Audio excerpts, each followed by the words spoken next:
Don't allow any of the APC government to send you to grave. If any other agency come to you, take them to grave and face the law. When Fulani bandits shoot you, nobody hear about it. Nobody care, nobody talk. When you shoot them, they say you are taking the law by your hand. Oh, we are supposed to take the law by our own leg instead of our hand. When we go to court, you don't give us justice. When we carry out our own jungle justice, you say you are wrong. Nobody makes you a judge over us. We are our own judge by ourselves. The power belongs to the citizens. The power indeed belongs to the people. What makes you think that you have the right to sentence somebody else to death? Those papers was not there in the farm when we are battling with the Fulanis bandits. Those papers was not there in our homes when police and EFCCs came to raid people's house by midnight. Those papers was not there, so you cannot use that paper that cannot see to determine how we are living our life here. Enough is enough. You know, I often say that whenever you refuse to do the right thing, you have pushed the knob that will trigger the happening of the wrong thing. In other words, whenever you refuse to do the right thing, you have done the wrong thing. The polity in this country is terrible. The political structure of Nigeria is terrible. Those in leadership positions in Nigeria are terrible people who refuse to do the right thing. How can Fulani, a group of people from the Sahel, who migrated into this geographical sphere that is called Nigeria, now give an indigenous people ultimatum to vacate their land that they, Sahelians, may take possession of that land? It's crazy. It is unacceptable. But then you look at it. Bible says that whatsoever a man soweth, the same he shall reap. The Bible says as long as the earth endures, sowing time and reaping time will never cease. And I say life is faithful. It gives back to you what you gave to it. If you put 1 million naira in the bank, you cannot go and withdraw 1.1 million naira. One dime above it. No, bank cannot give you. If you sow cassava, you will reap cassava. If you sow rice, you will reap rice. What did Benue people do to Igbos during the war? Igbos who were fleeing north from being killed in the north, getting home to Benue. Benue people will kill them in Benue. And so the blood of innocent Igbos massacred by Benue people has been speaking to God for vengeance against Benue people. And God is a God of vengeance. People think they can do something and get away with it. No. Once you do wickedness, Bible says, evil shall slay the wicked. Now, so if you do evil, if one day you have just put some money in the bank, one day you go back and take it. If you do evil, you have just sown something, a day is coming, you will reap it. My pain now is the 13 Igbo communities created into Benue. They should find a way and vacate there. Because hell is coming on Benue. Now, the killing there has been so much since Buhari, the Fulani, came into power, and has been desiring to fulfill the vision of Othman Danfodio, the Fulani father, which is Islamize and Fulanize. And that is the program that the Fulanis are still pushing to actualize every time in this country, trying to make Nigeria a hub for the Fulanis. It is a pity that such thing is happening. It is a pity because no matter what, the Benue people are humans. You don't waste human blood like you're wasting the blood of animal. Because even those who are killing now will one day receive their own repercussion. That is the situation. And that's why I keep saying it. Nigeria will never prosper. Nigeria will never grow.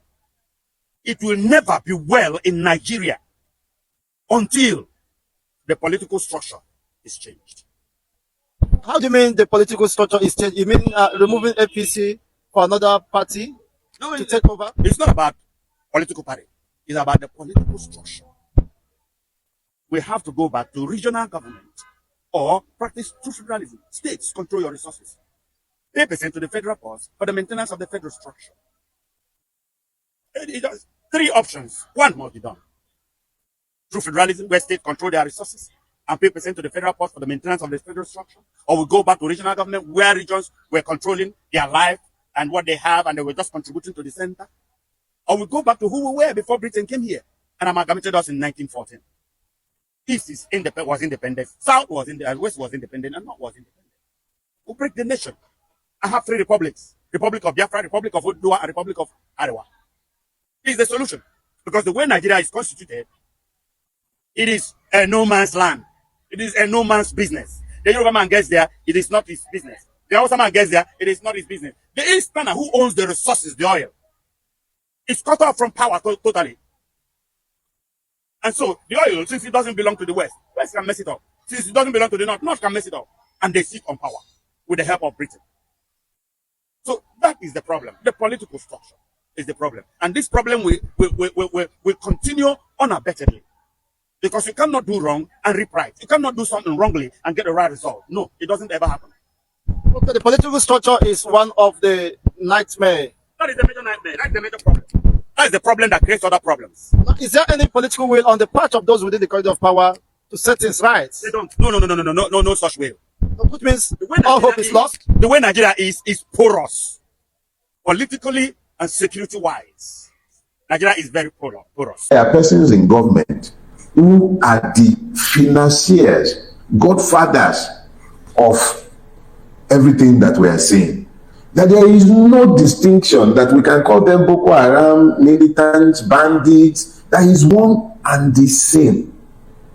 One and the same. Remember that Obadiah had told all of us earlier on that a serving governor in northern Nigeria is or was the commandant of Boko Haram in Nigeria. Now, Commodore Olaomi came out in 2022 and he said very clearly to all of our hearing in a TV station, in alarm, hoping to rise us up so that we understand the urgency of our situation. That was what brought him out. The same thing that brought out an Obadiah Mailafia that made him speak. This was the same thing that brought out Olawumi.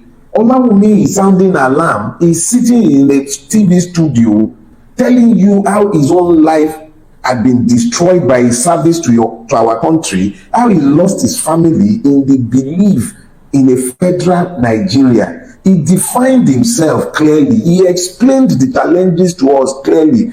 That man was screaming in the marketplace because we have blocked our ears. Mazina Bikano was saying pretty much the same thing. The only difference is we did not like his voice. We did not like his tone. I didn't like his tone, and I certainly do not approve of his method. But what lies, as Mazina Bikano told now, what did he say, or as he said, that Nigeria is not proving on a daily basis? Commodore Olaomi told us that government is shielding people. He told us about the over 400 borrow the change. Over 400 borrow the change identified as financing terror. Not one, not a single one has been taken before a court. And it is the subject. Accomplices to genocide. Okay, you heard that? Accomplices to genocide. Who are accomplices? Accomplices are generally used when you're speaking to the commission of a crime or a misdeed or some infraction, and you are an accomplice because you took part.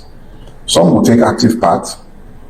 Some, they took part because they knew and they condoned by their silence. You might be rendered an accomplice simply because you kept quiet in the face of evil. You might be rendered an accomplice because your silence profited you, or you might be an accomplice simply because you were too scared to talk even when you knew the truth in these deeds. So there have been many accomplices, but today I want to speak specifically to the crime of genocide that is going on in Nigeria today. What is genocide? Genocide is when a particular group of persons or people are persistently attacked with a view to extermination. How do you exterminate a people if not by chasing them off their land? If not by killing them indiscriminately? If not by beheading them and having them buried in mass graves? What else? Exactly what else is genocide? What we're seeing in northern Nigeria today, from Zamfara to Katsina, to the Benue Trough, to the Plateau, in Enugu, in multiple parts, it's nothing but genocide. These are genocidal killings, and it's well documented, even in plain sight, and we're all looking at it, and we are lying to ourselves that is anything other than genocide. You know, there is a Nigerian politician who constantly rubs our face in it. It particularly pains me every time he says it. He says, what will Nigerians do? They don't react. They don't do anything. He says it garrulously. I disagree with his delivery, but the truth is not devalued, even in the mouth of those with whom you disagree. I speak of no other than Rotimi Amechi. You must have heard him multiple times talking about exactly how much we don't do anything, even when we have the information. Has he lied? Has he lied? There have been stories and murmurings, allegations that Obadiah Malafia was killed to silence him for the things he knew and the things he had said. A lot of us, we've only seen the Obadiah Malafia interview because a clip taken from the 33rd minute of a 37-minute interview that he gave to Info News or so. Just a short clip was shown of that, and because of that short clip, we have heard this Obadiah Malafia. I dare you, I challenge you to go online and find the full 37-minute clip. And when you're done with that, find his interview with Professor Falola, which is also readily available on YouTube. And then you might begin to have a better context for understanding what is already happening in your face. There is a genocide going on. Obadiah Malafia has been killed, or perhaps it was simply his time. I will not engage in conspiracy theory, but the important thing is this: whether he was killed, whether he died naturally, Obadiah Malafia left clear, unambiguous words, and these words are being lived out on a daily basis. For those who have ears, hear me and hear me clearly. Go and find Obadiah's full clip. It's on Info News. Yeah, go to YouTube, watch the full clip. Don't just rely on that 3-minute or 2-minute clip where he was talking about the Boko Haram commander. No, look for the full interviews, watch them, educate yourself so that you understand the nature of the evil that has overtaken our land. We came into the public space and he told us, he said there are persons in government who are the financiers, godfathers. Now we came into the public space and he told us, he said there are persons in government who are the financiers, godfathers of everything that we are seeing. That there is no distinction, that we can call them Boko Haram, militants, bandits. That is one and the same.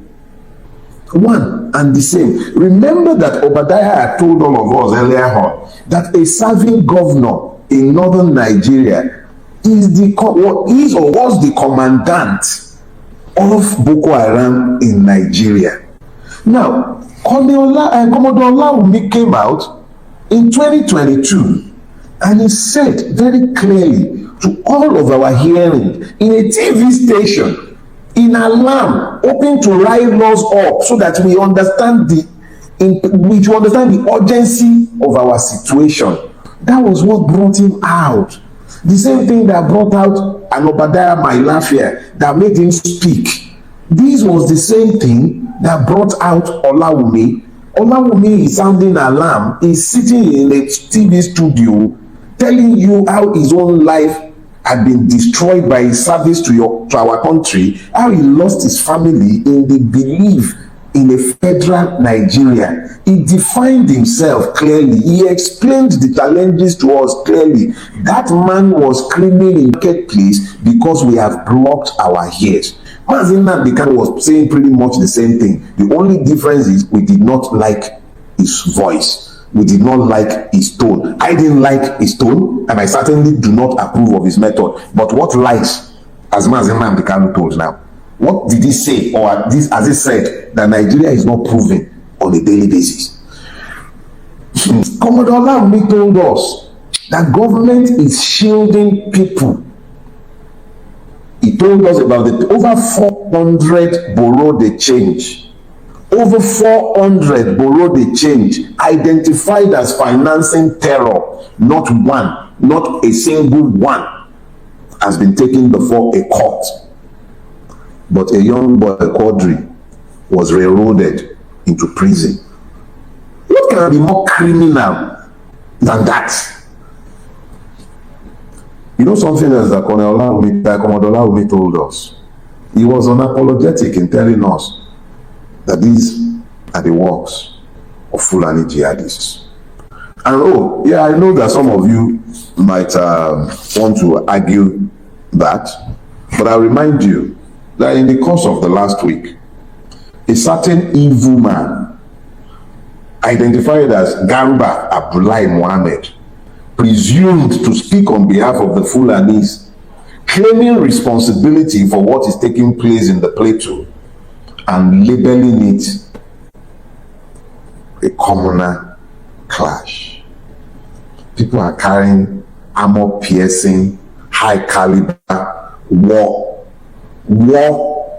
guns, and they are fighting a communal war, a communal clash that has taken you to begin to depopulate land and resettle and rename them, and it's still a communal clash.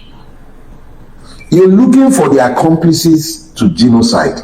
Garba Abdullahi Mohammed should be one of the first, but then he will be in good company, wouldn't he? Did Bayo Ononuga not issue a statement where he characterized this genocide as a communal clash? Is it other farmer clash? How? Brazen genocide that is happening in plain sight. Olawumi told us that the people doing this are in government. They have been in government for a while. It didn't start with Bulaba. It didn't start with Buhari. They've always been part and parcel of government, but never tolerated and allowed to act with this level of impunity. There was some pretense at restraints. There were pretenses at restraint. There were attempts to use the law like El-Rufai used it in Ladoga. But this, where people are driven off their land and the land is resettled by Fulanis who are not even indigenous to the land, and the government is sitting by and the government is talking about communal clashes. When does it become collusion? At what point can we call it collusion? Exactly when is it okay to admit to the fact that these are no longer isolated accidents? When are we going to agree that this is a well-coordinated operation in which a whole lot of people are complicit? Wasn't it in this same country that Buhari's man was telling us that they should give up their land for peace? There was something instructive in the Olawumi interview, which a lot of you also haven't seen, but you've seen clips. You are too lazy to read. You can't be too lazy to watch. I implore you, go and find my last year's videos. Listen to Olawumi's interview on channels. All these are readily available on YouTube. These men risked their lives to tell you the truth. I'm risking my life to draw your attention to the truth that they have told you. Why can't you just do something? Go, educate yourselves, become aware of these facts, because when they are done in the Middle Belt, on the plateau, when they are done, they're coming towards the sea. They have to dip the Quran in the waters, whatever the heck that means. Dubai, that was busy prosecuting financiers of terror in Nigeria, is a Muslim country. They are prosecuting terrorists, and you, a supposed secular country, is mollycoddling terrorists. You just released 390 terrorists that you are claiming that you have rehabilitated, and we are still asking who the accomplices to genocide are. You don't know T.Y. Danjuma. Let me tell you who he is. T.Y. Danjuma was one of the spearhead of the second coup, the one that killed Ironsi, the one that killed Fajri, and the one that began the pogrom in the north. Today, the same T.Y. Danjuma who rose to become the chief of army staff, who was the minister of defense under Obasanjo when Obasanjo came in 1999. One of the wealthiest Nigerians. No surprise, he was one of the owners of Nigeria. He was on national TV, equally speaking, stridently. He said they collude. He said you should harm yourselves, that you cannot depend on the Nigerian army to protect you. He spoke extensively to the need for individuals to hold on to their right to self-defense. Beautiful words. But let me remind you, the first thing the Nigerian state usually does that will precede most of this genocide, and you have Melafia's word if you go and listen to him, and we have multiple accounts. The Nigerian army or police will declare a curfew, and once the curfew is declared, they will come onto the communities and disarm the communities, remove even bows and arrows, according to Melafia, render these people incapable of defending themselves. They're left with nothing. And then these Fulani terrorists would come bearing automatic weapons, high caliber automatic weapons, against people who have nothing with which to defend themselves. Slaughter children in their beds. You've seen pictures coming out of Irigwe and coming out of Bokos. Slashing them in their bed, killing human beings without compassion. And when they attempt, if they have illicit arms to defend themselves, the police and army will come back, and those who were merely defending themselves become the suspects that the army and police will be parading as the culprits. I'm sure there are exceptions, but this is the generation. And if you thought that wasn't bad enough, then you don't know anything about Jackson.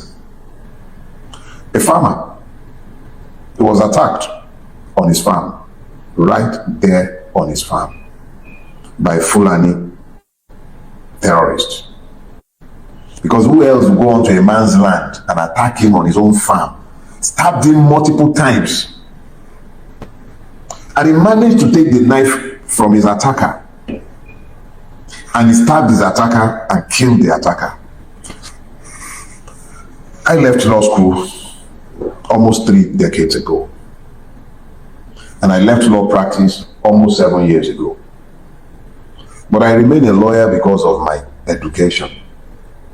If ever there was a classic case of self-defense, that was one. But what did the Supreme Court do? He was convicted for murder, sentenced to die for defending himself on his own farm against a person who had caused him multiple injuries. No level of defense counsel's incompetence can explain the criminality of the system that will pronounce such a man guilty of murder. But that was what Nigeria did. So if you've taken away a man's guns, his bow and arrow, but he can't even defend himself with the weapon that he had wrested from the hand of the man who set up. Welcome back, my people. This issue, this Fulani Hensme matter, it will turn to something else in this country according to how this our government won't take this matter go so. See, all our youth now, they don't dey prepared. Say, okay, any matter wey be say e come now, they no go wait for any leader to come solve their problem for them again. They say they go wait any Fulani headers wey be say they catch for inside their bush, they go buy am themselves. Nobody go video anybody, come show anybody online again, because e don dey too much. Now no say, okay, ever since wey be say, okay, Nigerians dey cry out, they talk about all these things, man, wey be say, okay, they be by our people in their farmland.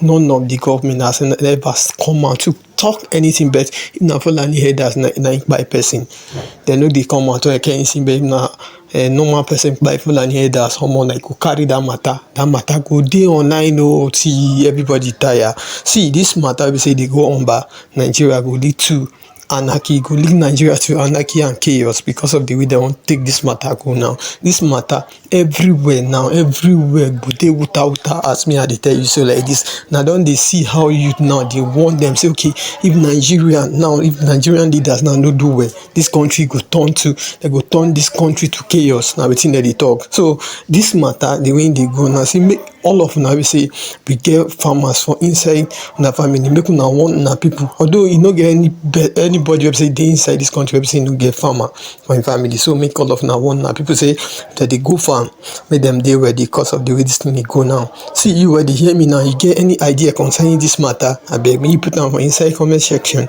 And also, if na today be your first night here, please make you like our video, make you share and make you subscribe. See, this person Dele Farotimi, he don expose them finish. People wey be say they dey behind all this thing, don't expose them now. Don't see am now. Thank you all.